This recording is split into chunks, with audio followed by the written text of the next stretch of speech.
জাতীয় প্রতীক কিন্তু কেবল শাপলা নয়, শাপলা, ধানের শীষ, তারকা এগুলো মিলিয়ে কিন্তু জাতীয়। আপনারা দেখবেন ধানের শীষ এবং তারকা বা তারা এই দুটি দলের মার্কা হিসেবে রয়েছে।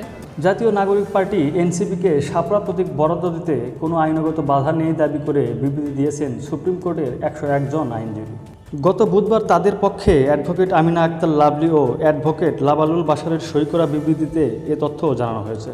বিবৃতিতে আইনজীবীরা উল্লেখ করে বলেন, বাংলাদেশের সংবিধানের 4(3) অনুচ্ছেদ, the Bangladesh national anthem, flag and emblem order 1972 এর ধারা 4 এবং বাংলাদেশ ন্যাশনাল অ্যাম্বালেম রুলস 1972 এর বিধি 3 অনুযায়ী শাপলা প্রতীক বরাদ্দে কোনো আইনগত বাধা নেই। আইনজীবীরা আরও বলেন, জাতীয় প্রতীক হিসেবে যে শাপলার নকশা নির্ধারিত সেটি 1972 সালের অর্ডার ও বিধিমালায় বর্ণিত। সেই প্রতীকে শাপলা ফুল ছাড়াও ধানের শীষ, পাট পাতা এবং তারা রয়েছে। বিএনপিকে ধানের শীষ ও জেএসডিকে তারা প্রতীক বরাদ্দ দেওয়ার নজির রয়েছে।